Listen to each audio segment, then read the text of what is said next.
If you're a woman in midlife, menopause, or beyond, and you're dealing with a slowing metabolism, weight creep, belly bloat, or low energy, I have an incredible free gift for you. My metabolism boosting ebook bundle includes 3 supportive ebooks packed with proven strategies and simple, delicious recipes for busy women in midlife and beyond. And when you download the bundle, you'll receive the Rev Up Your Metabolism Guide, a metabolism boosting winter wellness recipe book, and a quick, nourishing breakfast recipe book. So if you're ready to burn fat, release stubborn weight, and energize your body, grab your free gift bundle on my website at sarahhaaswellness.com or through the link in the episode show notes below. Welcome, beautiful soul. You're listening to the Boss Body Podcast, where we empower busy women in midlife, menopause, and beyond with the tools they need to release weight, physical, mental, and emotional, to create the vibrant, healthy life they deserve. If you're successful in so many areas of your life, but you struggle to give yourself the same love and care you offer everyone else, you've found your community. I'm your host, Sarah Haas, women's weight release and body love coach, and I'm here to help you age radiantly, feel good in your body, and live a joyful, energized life now and for decades to come. Hi, everyone. Thank you so much for being here. This is Sarah Haas, as always, with the Boss Body Podcast. And I'm so honored that you're here with me today. And I have a wonderful guest that I want to introduce you to. Elizabeth De Savo is with us, and she is the author of a book called Choose Your Moments. And we're going to talk all about that here in just a minute. I want to tell you a little bit about her. Her degree is in psychology, and she's also a certified quantum success coach. And she's also studied neuroscience, positive intelligence, and positive psychology. So she has so much wisdom to share. I can't wait to dive in because her book is absolutely amazing. It's not just about personal development. It's about choosing the way that you want to live your life, creating the life that you want. And she's going to break down how to do that, how to live in those moments. So, Elizabeth, I'm so happy you're here. Thanks for being here. Thank you. Thank you very much. What a nice introduction. Thank you very much.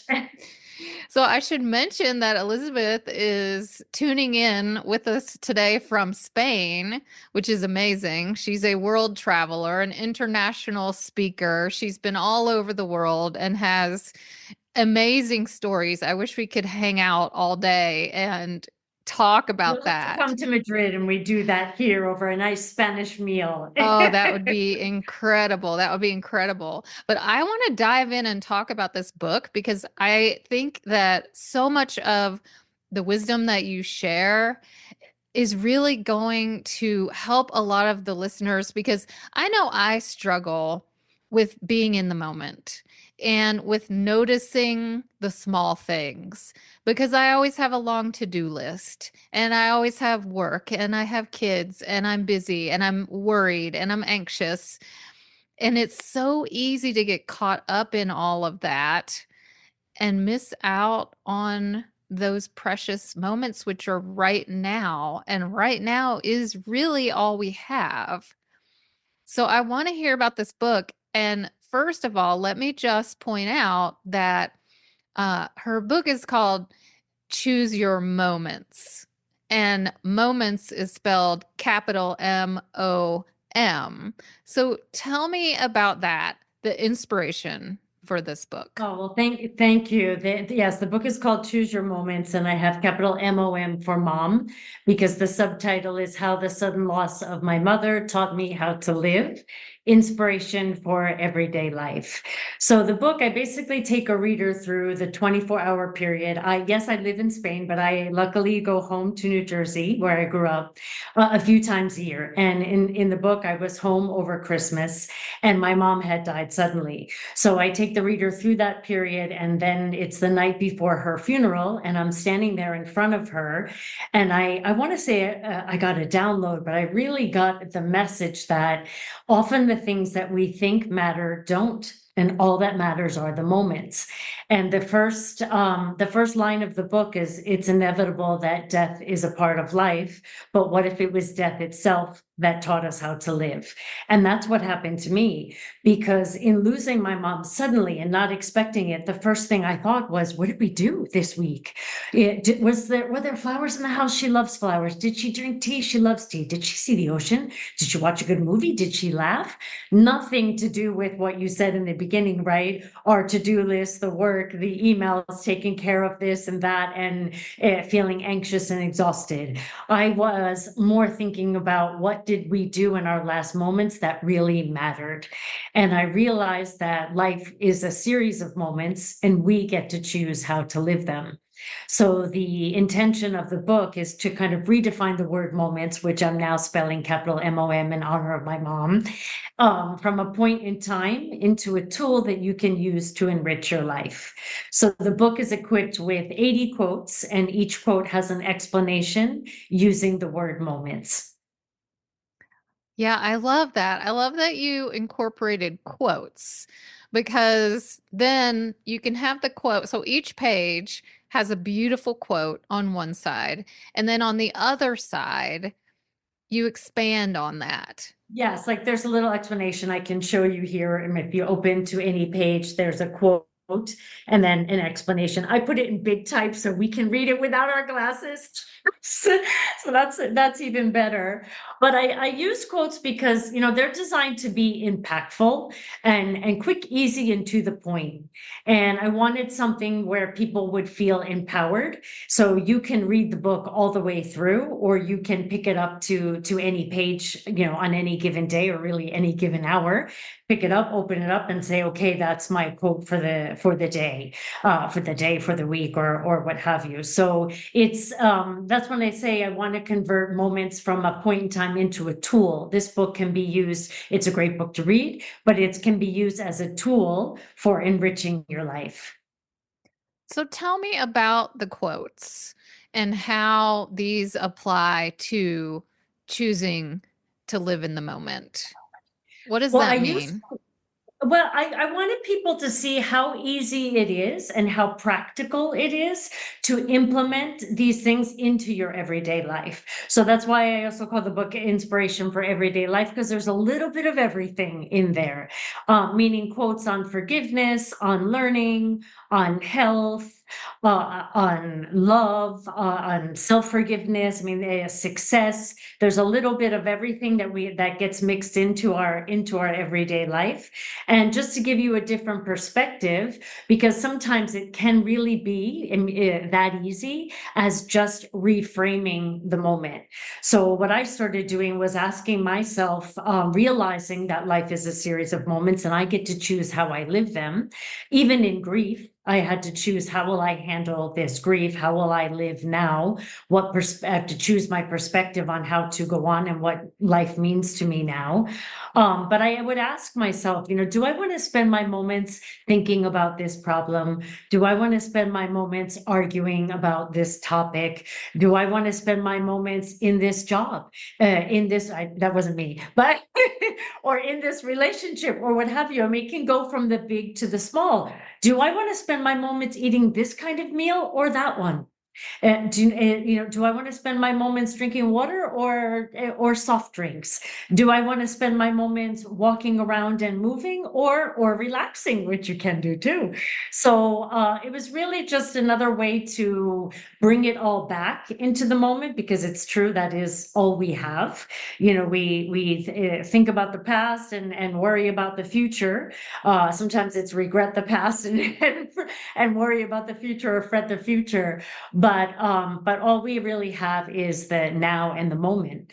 And I think it was a beautiful gift and message that, my mom left me, in the sense that I now feel empowered to choose how I will live. Yeah, and it's amazing how death and facing the idea of mortality really makes you take stock of how you're spending your moments. And people Exactly. say that all the time, and it's almost cliche, but I went through it personally when I had breast cancer, and it was terrifying. And it really makes you think about, what am I spending my time? What am I spending my life energy on? Where are my thoughts going most of the time? And so I think it's a beautiful thing that it, like you said, this is a gift that your mother gave you, because she gave you that message. I have no doubt. Her angels sent you that message, which inspired you to write this book, which will help you touch so many other people. And then we don't have to get to the end of our life before we realize this, or we don't have to lose someone close to Exactly, us. exactly. And that is my hope for the book, is that people won't have to go through a loss or an illness or whatever that may come, and before they understand and realize it now, that your life is a series of moments, and you get to choose how to live them. And choice is the one that has the starring role here, although the book is, well, it is choose your moments, and I'm using the word moments over and over again, because that is, that's my buzzword now. One of the quotes in the book is, when you're moved by your message, you create movement. And that is what I'm hoping to do with the book, is to create a movement towards moments. But we make 35,000 choices a day, and 43% are the same. As neuroscience tells us, 60 to 70,000 thoughts per day, with 90% being the same. So imagine if you made a different choice. I mean, we're creating neurological networks that run automatically. I mean, we know from epigenetics and neuroscience that our body lives in habit by repetitive behavior. So when you make a different choice, the impact that it can have, not only in the moment, but in your life, starting with your moments, into your day, into your week, into your whole life. So that is, part of the message, that we really do have the power of choice. Yeah, and those statistics are astounding to me. I mean, what did you say? How many It's thoughts? 35,000 choices a day, and 43% are the same as the day Mhm. before, and 60 to 70,000 thoughts per day, and 90%, that's so high, 90% are the same. So hopefully those thoughts are, I love myself, my life is fantastic. But a lot of Right. times they're not. A lot of And times they're not. yeah, and when you were So saying that, I was thinking of myself and of so many of the women that I work with. And I mean, 60,000 thoughts a day is a lot. I it's a I would have lot. I never. would argue in women that it's probably higher. Oh, But I have a absolutely. quote in the book that says, when you make your habits, they become who you are. And we Right. do run a lot on habitual behavior. So we do have to make that choice, more consciously, to change whatever it is that we want to change. And it can be small choices, from the time that, what time you're going to wake up, if you're going to meditate or not, go to the gym or not, what you eat or not. Yeah, do you know what I mean? If you work out or not, if you walk or not. I mean, there's the little things throughout there, what you're going to wear. As I keep going on, we'll see how we get up to 35,000. But all those things make a difference. And when you make a change, if you change something, you go out of your habitual behavior, and that's when the miracles start to happen. Yeah, and that is neuroscience. Those are neural pathways. Whatever you think repetitively creates a pathway in your mind. And so many of us have these negative thoughts. I mean, you're talking about choices about what you're physically going to do that day, but then there's also what you're thinking about, like, say, your self image. And that's what I see as an issue for so many, including myself. We're so hard on ourselves. We tell ourselves, I'm not pretty enough, I'm not thin enough, I'm not smart enough, I'm not achieving enough, or whatever it is. We feel like we're falling short, and we keep telling ourselves that over and over and over and over and over all day long. I don't like what I'm seeing in the mirror. I don't stick to my healthy habits, or whatever those thoughts are. Those are creating your strong neural pathways. And the more you say it, the stronger those pathways become. And the more you believe it, and the more you live it. And Exactly. Yeah, I like what you said about choice. You can choose, because if you choose those thoughts, if you choose positive thoughts and you continue to repeat those, and because 97%, that's a lot. That's a lot of repetition. And if you consciously change those thoughts, you're going to change those neural pathways, literally change your brain, and then that's going to be your automatic, your default. well, and also the body follows the mind. We're learning that in epigenetics, that the body is following the mind. So to make that choice to say, yes, I feel good about myself, I look good, I'm healthy, I'm happy, and starting to feel it. So your body will follow those thoughts. I have a quote in the book called, "We are the story we tell." And sometimes we don't realize the stories that we're telling, even about ourselves, whether it's our now, our past, or even what's going to happen to us in the future. But we become the story that we tell, and we're not always consciously choosing well that story. And that, that narrative can sometimes be damaging. So it would be fantastic to make a choice to tell a better story. I say that in the book. You want better moments? Tell a better story. Right, as Yeah. easy as that, so it sounds. But that's why I say choice does have the starring role here. And in my situation, I had to choose how I was going to handle the grief. I leaned on choice a lot. I made that conscious choice of, I choose to be happy, I choose to be resilient, I choose to look for things that will make me smile, I choose to feel good, I choose to look for the beauty in the world. Because if not, we can be consumed by the sadness or the grief or the anger or whatever it may be. So it's not always easy to make that choice, but I kept leaning on choice and kept leaning on willingness and intention. I'm willing to do this. My mom brought me to this world. She wants me to be happy. I think about, like, when I was a kid and she would take me to the beach, or she would take me to McDonald's, or wherever it would be. She would drop me off for me to enjoy myself and then come and pick me up, right? So I'm looking at life as the same way now. She's dropped me off here, and when it's time, she'll come back and get me. But in the meantime, I'm to live well. And I love this purpose and this mission that I have now, which is to help people to really change that meaning of the word moments from a point in time into a tool, and to make the choices to enrich their lives. Yeah.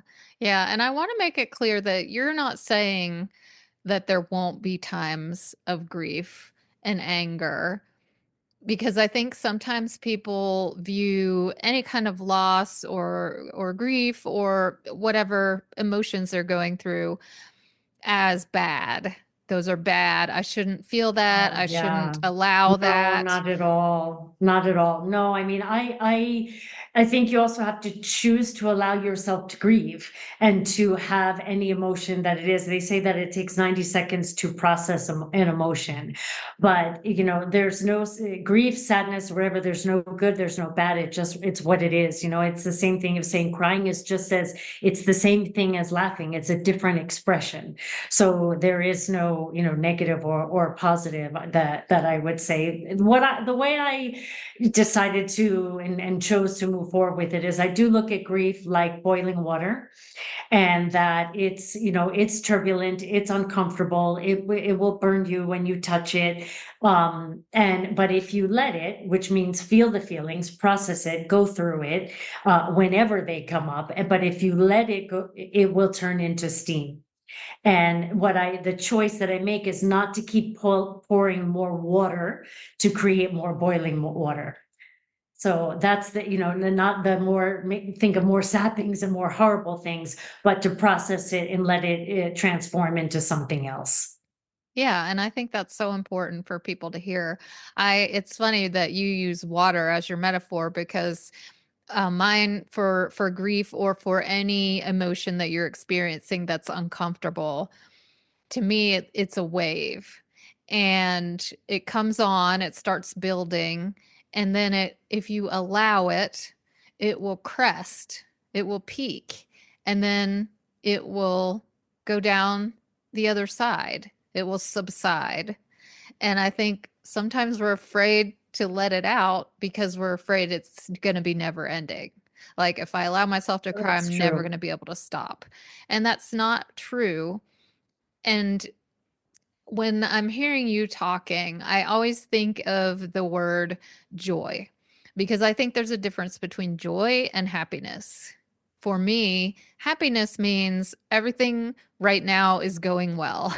I feel good today. My job's going well, or, whatever it is. Today's a happy day. I feel happy. But joy is overriding. Joy is, I know that everything happens for a reason. I know that the universe has my back and everything happens for me, not to me. So you can be in grief and still have joy because you know that grief is a part of life. Grief is something you're going to experience. You can't escape it. And it's part of what makes you human, and it's part of what shapes your life. And so if you can step back out of, looking and look at it, the big picture, you can realize that life is joyful. Exactly. And that's why I say life is a series of moments, because it gives you a different perspective of, instead when we're in the fear of, oh, this emotion is going to override me and I'm never going to stop crying, or I'm never going to be happy again, or my life is so stressful, or whatever it may be, to realize that actually what is happening is you're having a series of moments. So choose how to spend them. And that doesn't mean that you won't suffer. We're all going to suffer. There's polarity in the world. As human beings, we have suffering.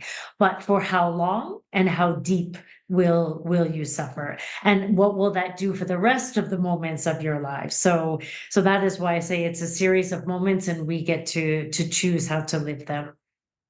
Yeah, and I think that's so important that you've pointed this out, because I think sometimes we feel like life is happening and we just have to keep up. And that takes away your power. But you really have a choice. You can deliberately focus on what is actually important. You can deliberately notice your thoughts and change your thoughts. And then you create your life. You are in charge. We feel like everything's coming at us, things are happening in the world, things happen to us that are out of our control. That's true, but you also are the only one in control of your thoughts and your actions. And what you pay attention to, right? Like, of course, there's things in the world, lots of things happening around us. And a lot of them I choose not to pay attention to. So I can keep choosing my moments well. But I remember when I first moved to Spain in 2011, and they were in a crisis. And in Spanish, they say crisis, we're in a crisis. And people used to say to me, oh, you're crazy to move here now. You'll never find a job. We're in a crisis. It's so hard. We're in a crisis. And my answer always was, your crisis has nothing to do with me. I came here for something else, and really kind of set the pattern and the energy that, I'm here to explore, learn, and see if I can build a life here, regardless of the economy, politics, or whatever is happening, because we will never be able to control all of that.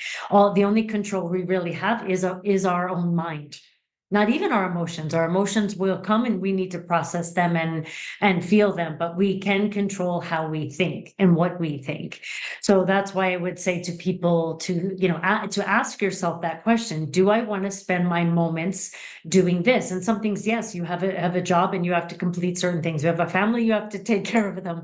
There's things that we have to do, but how can you make it a little bit better? What joy, as you said, can you bring into those moments? I mean, after my mom died, I had a work event that I had to produce for over 300 people, 45 speakers, 9 panels, 50 awards, and I was like, and I thought to myself, how will I do this? And I decided to make it about moments. That I'm going to create an event that is about moments for people, moments of networking, moments of information sharing, moments of expertise, moments of celebration, and kind of reframe it to take that stress away and realize again that everything for me now is about moments. So I brought it even into a business event. Yeah, it can apply to every area of your life, your relationships, your day to day, your career, everything. Yeah.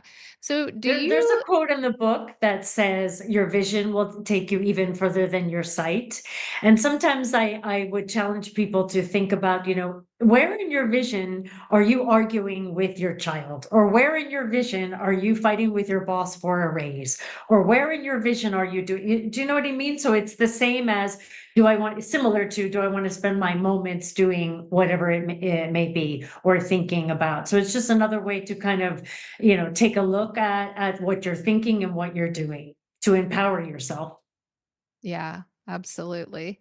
So, do you have specific techniques or tools in the book of how to take those everyday moments and harness them and create the experience that you want to create? Or are there specific quotes around that? If someone is hearing what you're saying and liking what you're saying, but then also sitting there thinking, oh my gosh, like this is hard. This is a lot. Like, how do I get started? How do I start changing my thinking and changing how I Exactly. experience moments? It's kind of like signing up for the gym, right? Oh no, now I have to go to now I have to go. But it seems like each self-help or self-development initiative that we start, we don't want it to be work. And so I designed the book to be easy in the sense that you could just pick it up and open to any page and implement that quote into your life. But what I would say for anybody who is just starting out, so to speak, or they've woken up or they've listened to this and thought, I'd like to make a change in my life today. I always say meditation, and I don't mean meditation, sit for 20 minutes because that scares people, but as easy as when you're in the shower, and even if it's just a couple of minutes, and imagine when the water is coming down over your head, or if you're not washing your hair that day, when the water's coming over your body, imagine that it's light and just kind of you're bathing yourself in light. Take a few breaths while you're doing that, while you're taking the shower to kind of set yourself up for the day. Or you can do it when you wake up in the morning. Just imagine yourself being bathed in light. The reason I say shower is because you're already going to be taking a shower, so it's not an extra chore that you have to do. And then in terms of the book, I would just randomly open the book to any page. There's 80 quotes with 80 explanations that can be like 80 coaching exercises, and you can just close your eyes and say, okay, what do I need to know today? And boom, open it up and there it is. For example, the quote I just got to here is, even world-class athletes have coaches. And then the explanation is, we are not born with a user's manual or a set of instructions on how to have the perfect life.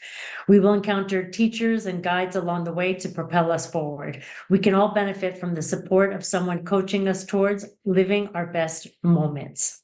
So anybody who is thinking about getting a coach, there's the sign to get one. That's right. Yeah, And I so like how you say, exactly. Things like that. Another quote is, learning can make your life limitless. The world is constantly evolving with advancements to live faster, better, stronger, and longer. There are countless opportunities to learn a new skill, language, insight, or perspective that can open you up to new moments. So I think that as people just read the quotes. Hopefully, they will feel that that one is meant for them that day and find a way to implement it. It's funny that the coaching one came up because I was with a friend from my business network who was considering hiring a business coach, but he's a lawyer and he didn't really think he needed one. And so we were at a dinner and people were going around the table and he opened up to that page. Now he hired the Divine, business coach a that he message needed. from the Exactly. divine. Yes. Exactly. Y- Exactly. And I like that that idea of just letting the universe speak to you. Open to a Right. page. And I do that because I like to listen to YouTube, meditations or inspirations, things like that. And YouTube's gotten to know me, so they know the people that I follow, Louise Hay and Bob Proctor and some of those, amazing, amazing teachers, Deepak Chopra. So it knows who I like. So it's going to feed me a mix of those. And a lot of times I'll just be having a moment, or it'll just be first thing in the morning and I want to set myself up for a good day. Or if I'm anxious or worried about something, whatever, I'll just open YouTube and see what's the first video that comes up, and is Right. that meant for me? And so I like that Exactly. And that of book, course it you could is. just, yeah, you could just keep the book on your coffee table and first thing in the morning say, okay, higher power, divine, whatever. What do you need? What message do I need to hear today? And open Exactly. the And then book going and about see. implementing it, trying to implement it, because as we were talking before about the choosing better thoughts, as you get into a positive, more positive space, more positive things will start to happen. The law of attraction is always in action. Yes. So it would help for that as well. Yes, your thoughts are going to eventually manifest what your world around you looks like. Yes, I love that. So before we finish up, I would like to mention that Elizabeth's book, Choose Your Moments, Inspiration for Everyday Life. If you guys are interested in checking it out, which I highly recommend because it's just absolutely amazing. There's so much more in there that we could talk all day, but we don't have time to, dive in any deeper. But if you're interested in checking that out, you can get it on Amazon, or you can go to chooseyourmoments.net and learn all about it and learn all about Elizabeth. So, Elizabeth, I want to thank you so much for being here today. It was just absolutely a pleasure.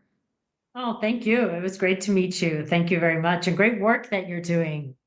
Thank you so much. And thank you, everybody, for tuning in. I appreciate your time so much, and I appreciate you allowing me to be a part of your life. And I will see you soon. Thank you so much for being here. I'm honored that you've chosen to spend your time with me and allowed me to be part of your journey. In case you need to hear this, you are enough. You're smart enough. You're successful enough. You're beautiful enough. You're important enough. You are enough right now, just as you are. You were enough yesterday. You'll be enough tomorrow. If this episode resonated with you, I'd love for you to subscribe and share it with the amazing women in your life who could use a little extra love and support. Take care of yourself, and I'll see you next time.